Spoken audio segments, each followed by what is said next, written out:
motorcycle with a Ferrari Dino engine, a cafe racer based on a V12 from two CBX engines, and an astonishing H-16 engine. All of this is the hobby of the successful former racer Andreas Georgiadis, nicknamed George Greek. He stood out by racing and winning on a motorcycle he built himself, which had an engine borrowed from a Honda S600. Andreas Georgiadis continues to pursue a similar philosophy today in the construction of his world-famous fantastic motorcycles.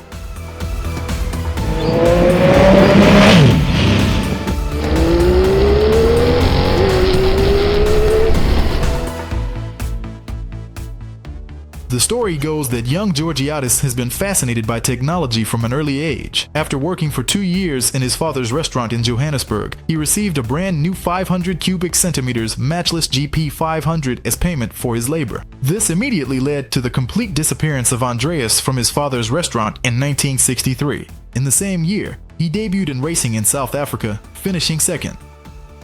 A year later, in '64, he won bronze at the Isle of Man.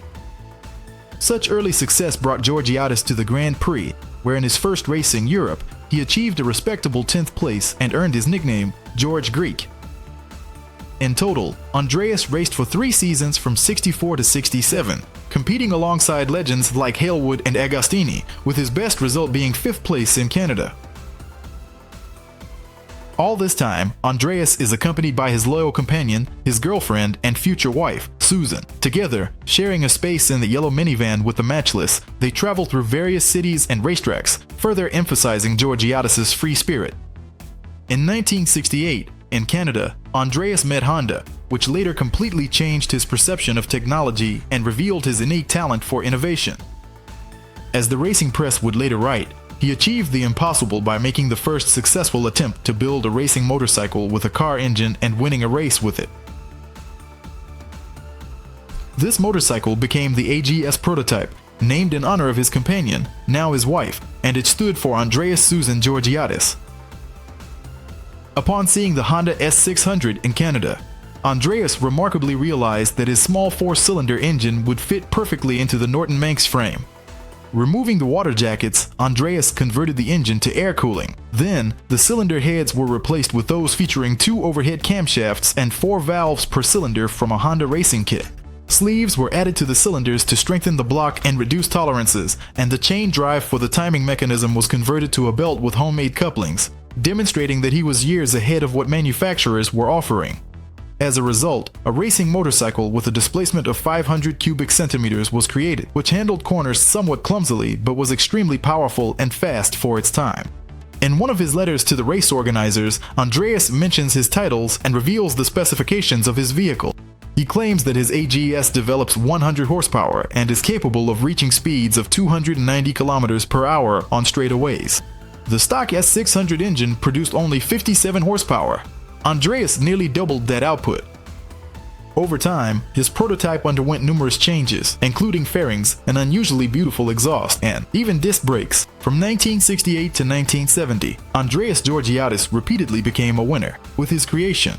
Having a successful racing career, including the national championship in Canada, he at one point decides to hang up his racing suit and continue his passion for combining cars and motorcycles in more civilian versions. From 1978 to 1998, Andreas built 3 custom motorcycles with Ferrari engines. The first was the Honda CBX, equipped with a 2-liter Ferrari Dino engine. This V6 appeared in the very first road car from Ferrari with a mid-engine layout and produced nearly 200 horsepower. The Dino engine originally had a chain drive, which was also modified over time, and the engine itself was adapted to accept the clutch transmission from the donor Suzuki motorcycle. It looked good and rode excellently, but something was still missing.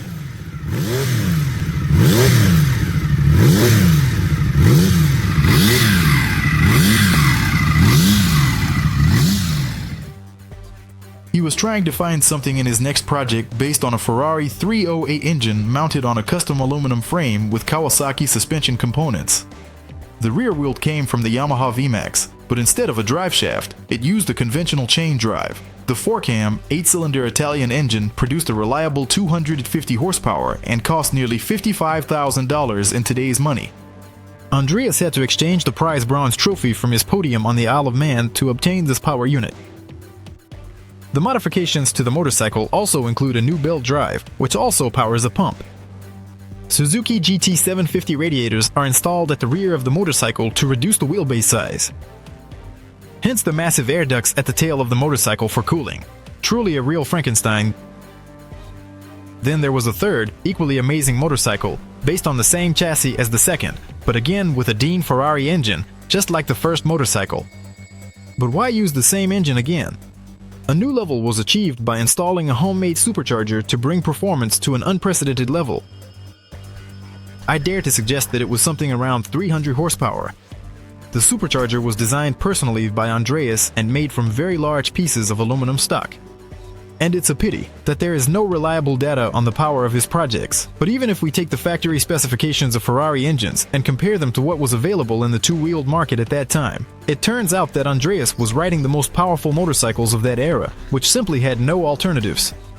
No slipping traction, no electronic aids, and no other soulless conveniences of modernity.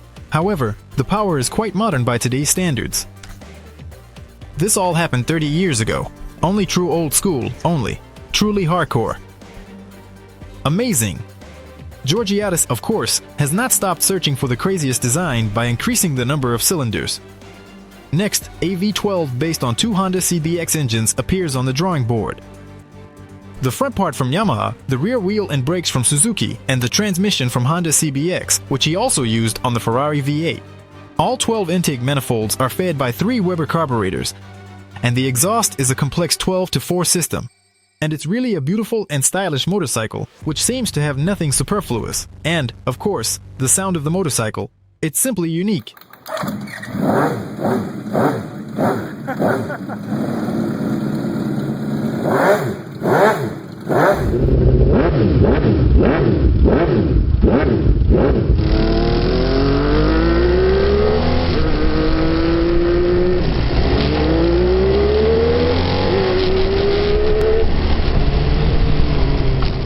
But that's the cherry on top.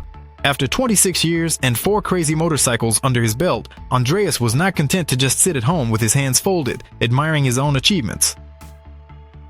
Georgiadis, like many of the people I talk about on this channel, this person is a genius. He builds true old-school masterpieces that are unlikely to ever appear anywhere else. He is currently developing a unique motorcycle based on the so-called H-16 engine. A similar design was used on a one-of-a-kind Lotus 43 car from the British Racing Motors team at the 1966 US Grand Prix. The experimental prototype brought victory to driver Jim Clark and is now considered one of the most unprecedented examples in the history of motorsport. The H-16 is currently in an active development phase, and it is still too early to talk about it in detail. The only thing known is that 4 YZF-600 Thundercat engines became the donors for it. The basic engine design consists of 2 engines connected together to form an opposed 8, and then 2 such V8 engines stacked on top of each other are connected to a CBR 1000RR transmission squeezed between the crankshafts. The engine volume is 2,396 cubic centimeters, slipping from the VF-1000R, and everything is still created without computers or any software. It's all pure enthusiasm. Just think about it, a 16-cylinder motorcycle. All that's left to do is wait,